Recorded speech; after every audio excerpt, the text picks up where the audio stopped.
Political campaigns, often referred to electoral campaigns, by which representatives are chosen or referendums are decided ahead of the forthcoming general elections, the Independent National Electoral Commission (INEC) said campaigns for presidential and National Assembly elections commenced on September 28, 2022 and ends midnight of February 23, 2023.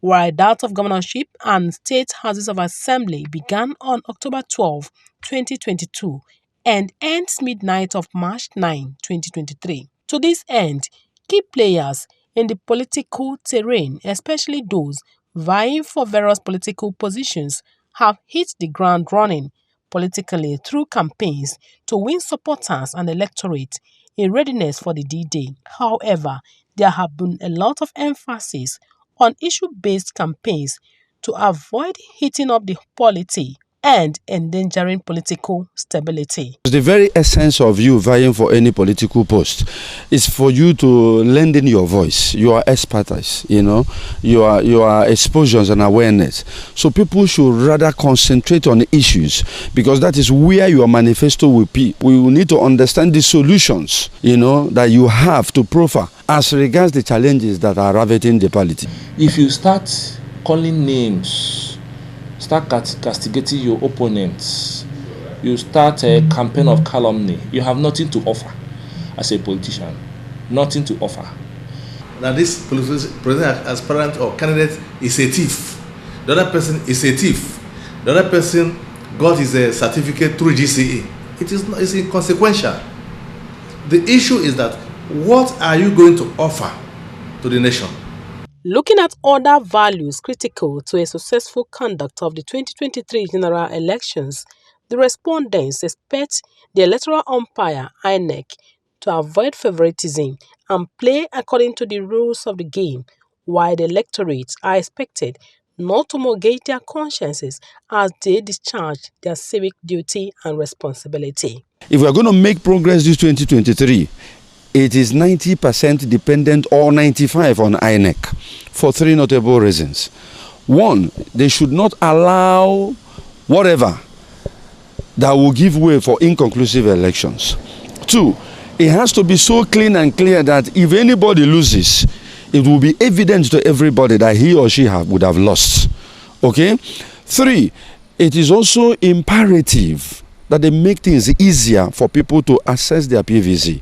What we need is to follow the due process and do the election in accordance with the Constitution and the Electoral Act. Two, the electorate should be very careful of receiving money, selling their conscience, selling their votes, selling their birthright. They should avoid any person using them to cause confusion. The best thing for them, the electorate to go to the polling booth earlier enough, stay there and cast his vote or her vote, not to allow any person to use them to cause confusion. To ensure that none of their staff compromises during this election. They should give all political parties level playing field. The general view of the respondents remains that the government has tried in putting things in the right perspective, especially with the introduction of the bimodal voter registration system (BVAS).